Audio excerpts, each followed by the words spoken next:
Good morning, everybody. Goodness, this is a full house. Bright lights and all.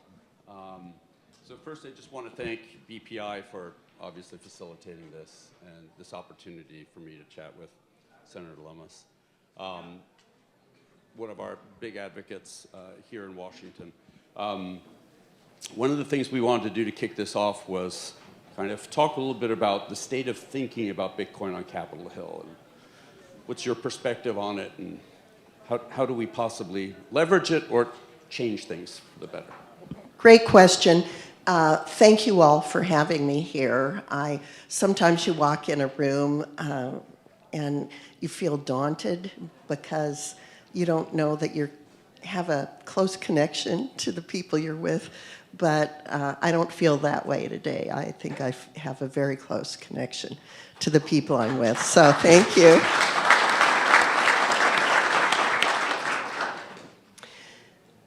So the state of play on Capitol Hill is, I think, best explained by what I see as the overarching motivations.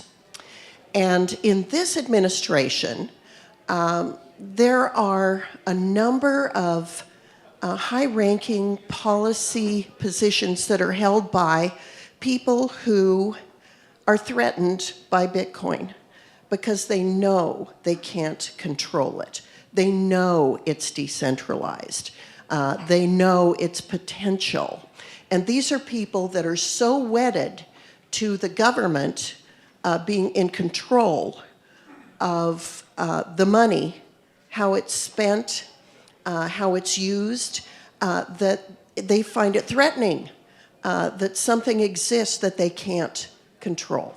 And so with that policy overarching motivation, we're seeing things like a proposed 30% tax on Bitcoin mining. We're seeing things like that truly odd regulatory overreach by the EIA, Energy Information Administration over at Energy, to send out questionnaires about mining consumption of energy that was just egregious. And so these are the policy headwinds that the Bitcoin world is facing right now. And it's really, I think, entirely based on this administration's fear of things they can't control.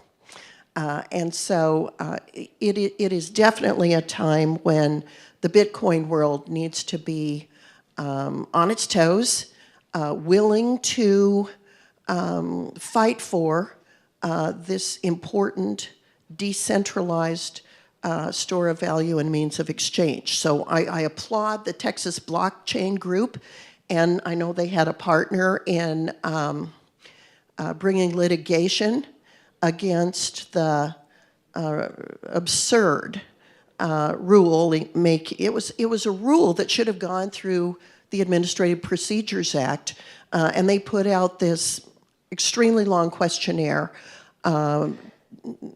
demanding information about how much energy was being consumed. And then you look at the absurdity of the 30% tax proposal, which would even tax energy consumed if it was being vented into the atmosphere and causing the buildup of greenhouse gases. You know, some of the things that we're seeing in Wyoming about Bitcoin mining is that you can pull up a Bitcoin mining rig right next to an oil and gas well that has not yet been connected to a pipeline, a gathering line, and mine using the vented methane. So when that kind of thing is proposed for a tax, you know it's punitive, you know it's an effort to destroy an industry. And so those are the things that we're guarding against. And I'm finding more interest within my caucus to learn more about Bitcoin. I've tried to cultivate that interest over the past 3.5 years. It's been limited interest, but even people who just didn't want to take the time to understand it, but knew it was out there and knew that I was paying attention to it, are now finally starting to ask questions because they see the target that Bitcoin has on its back in this administration that fears things that are decentralized and out of their control. Arguably today, I'll just speak up.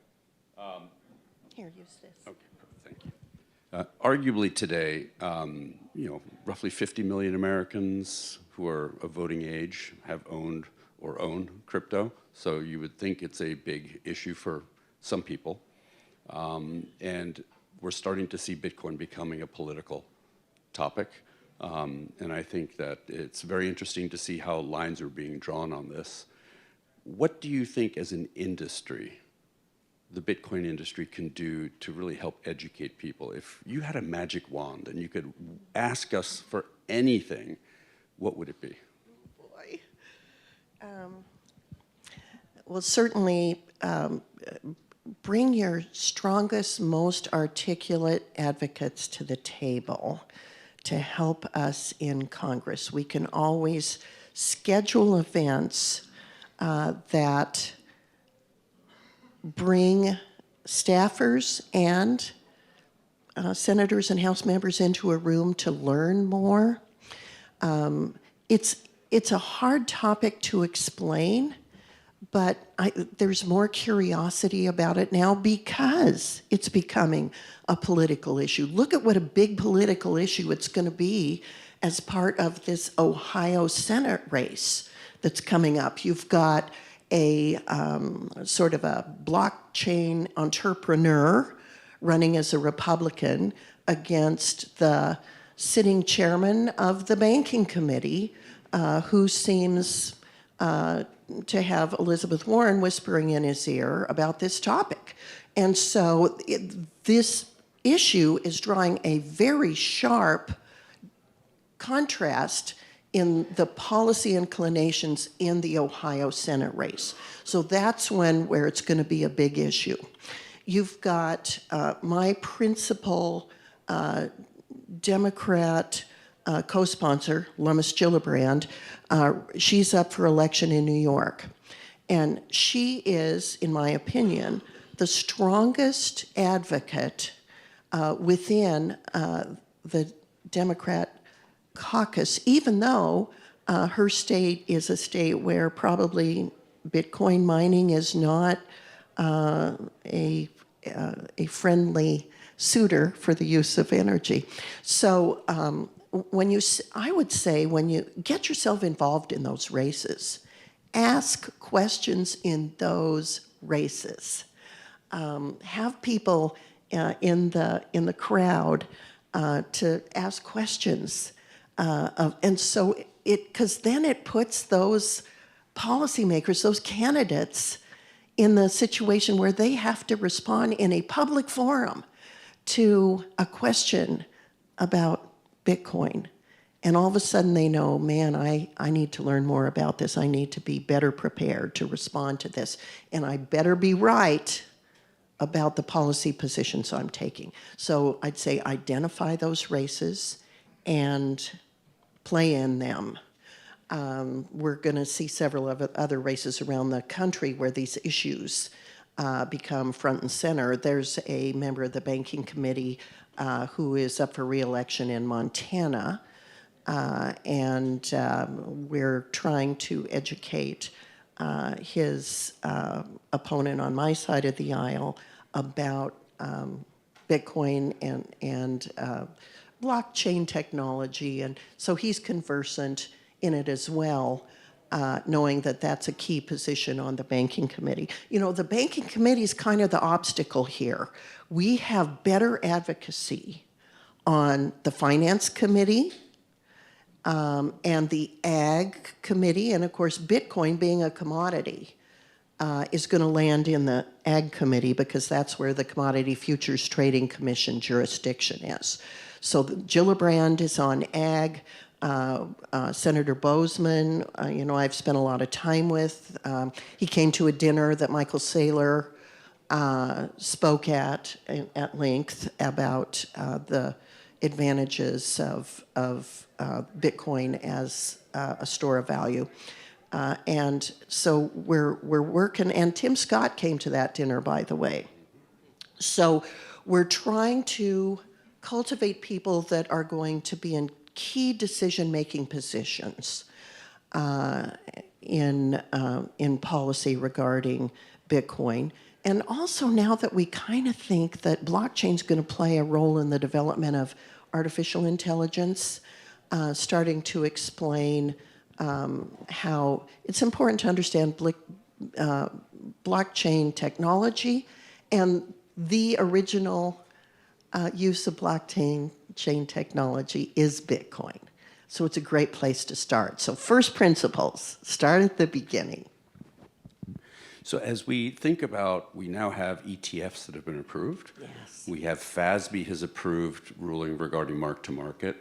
So the institutional world is starting to view Bitcoin as something more than just a curiosity at this point, given some legitimacy. Energy is an area where now Bitcoin really needs to do its work, because that seems to be continued to be a bit of a target area.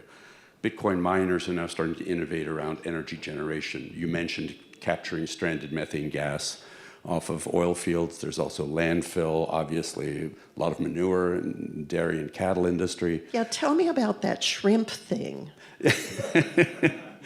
So essentially, we look at Bitcoin mining in two ways. There's grid stabilization, utility scale, and then there's energy harvesting. Energy harvesting is where you capture, whether it's methane gas, it could be you take biomass from a food processing, methanol production, ethanol production.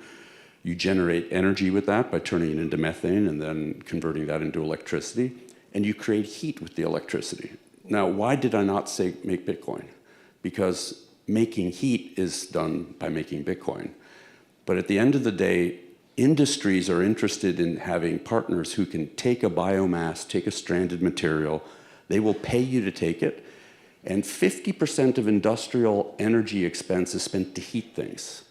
And so they need heat back. And so if you can take a waste product, turn it into energy, and feed heat back into an industrial process, you do more for the environment than a lot of environmentalists want. And at the same time, your cost to mine Bitcoin becomes very small because your energy cost is low. And so one of the things we're doing in Nebraska, actually, is we're starting to heat greenhouses and do shrimp farming using the heat from Bitcoin mining as a byproduct. And I think you're going to start seeing this as a way for people to grow proteins in areas of the disadvantaged world. We all know that Bitcoin is, in the developing world, a very important thing, very different than in the developed world. But we believe that buildings should be heated with Bitcoin miners. We believe that industrial processes, every Anheuser-Busch brewery should have Bitcoin mining as part of its dealing with the brewing product waste processing and heating. So, but there are lots of great uses like that, but that's something we also need to get Capitol Hill excited about, is the energy use of Bitcoin and how it can be positive versus viewed as parasitic. So what you just described, Fred, is the unique ability of Americans to innovate. So a lot of Bitcoin mining was happening in China. China banned it in, 2021? And now about 30% of Bitcoin mining is happening in the United States. It was a huge benefit to the United States to have China ban. But what's happening, as you described it, are innovations in the use of energy, because as Bitcoin, for example, halves again later this month, the product produced, the sats that are produced from mining, are going to be cut in half.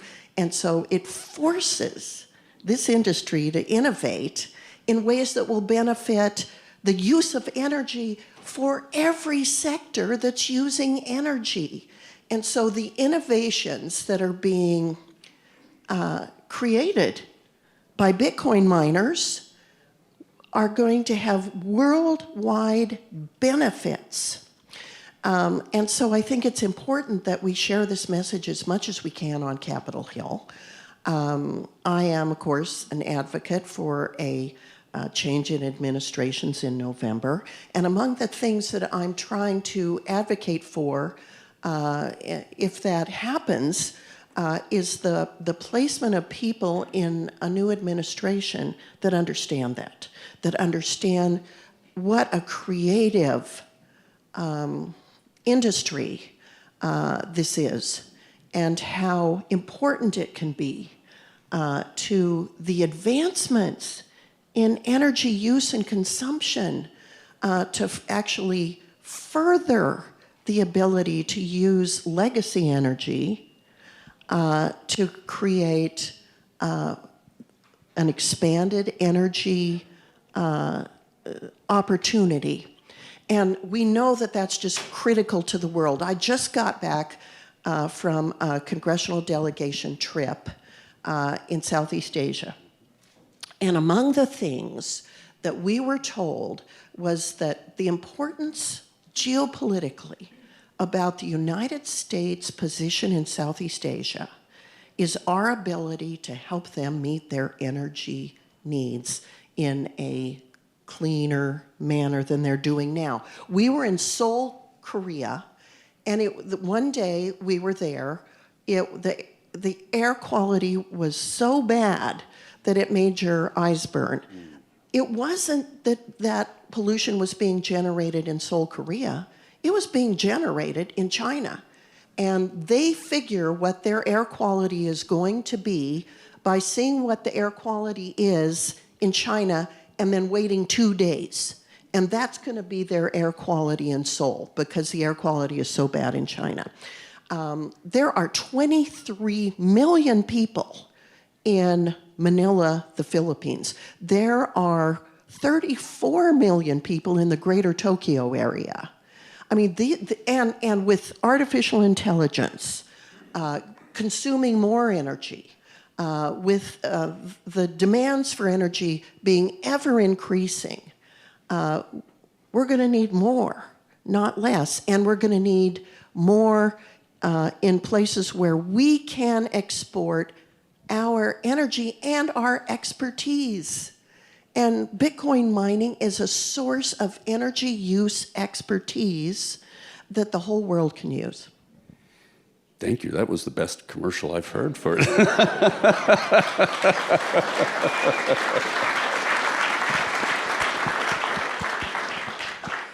And one of the biggest challenges that not just the United States has, but even places as far away as Africa, is lack of transmission lines. We can build solar, we can build wind, we can build all sorts of energy generation. The problem is getting it to the consumer.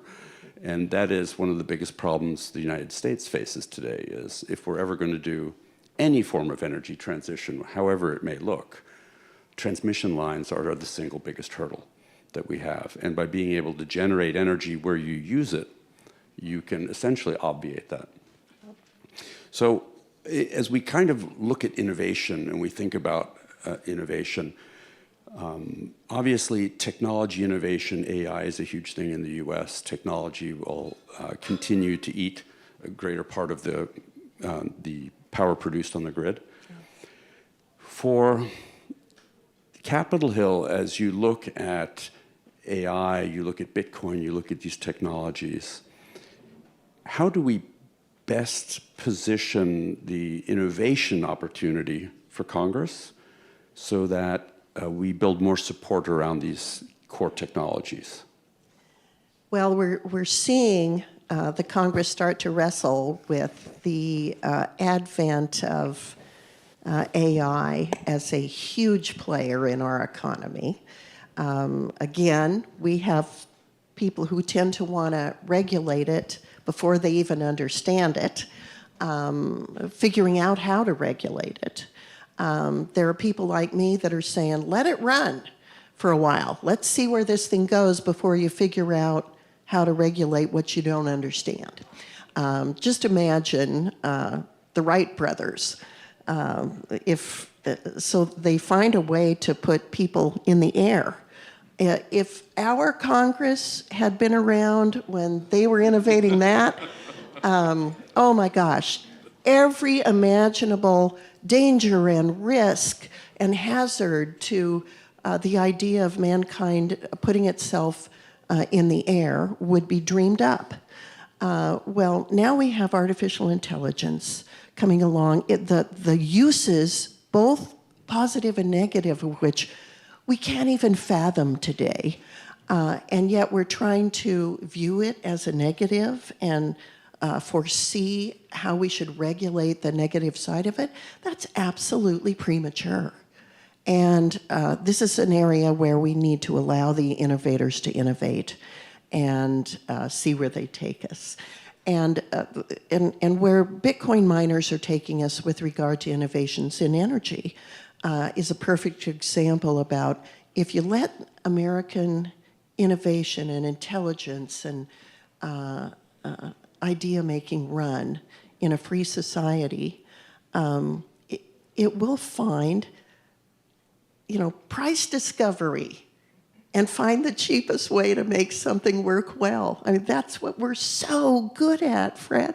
And I hope that happens with AI as well. That's kind of the direction that I'll be pushing anyone on Capitol Hill that will listen to me. Fortunately, I have spent so much time on this subject in the U.S. Senate that people kind of know that they've got to go through me to get something done, whether it's positive or negative on this subject, which gives our office both tremendous responsibility, but also tremendous opportunity to shape policymaking in this area. So I want to invite you all, as people who are on the front lines of innovating in this space, if you see something coming, whether it's positive or negative, that you think we might not know about,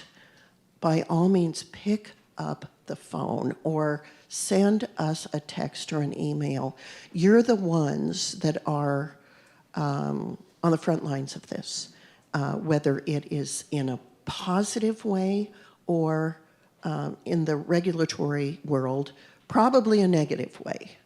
And please keep us informed. Furthermore, if there is a change in administration in November, help us find good people to serve in the regulatory environment who understand the untapped and unleashed potential for making America just sort of the greatest innovator in the space of digital assets, in the space of artificial intelligence, in the space of robust energy innovation.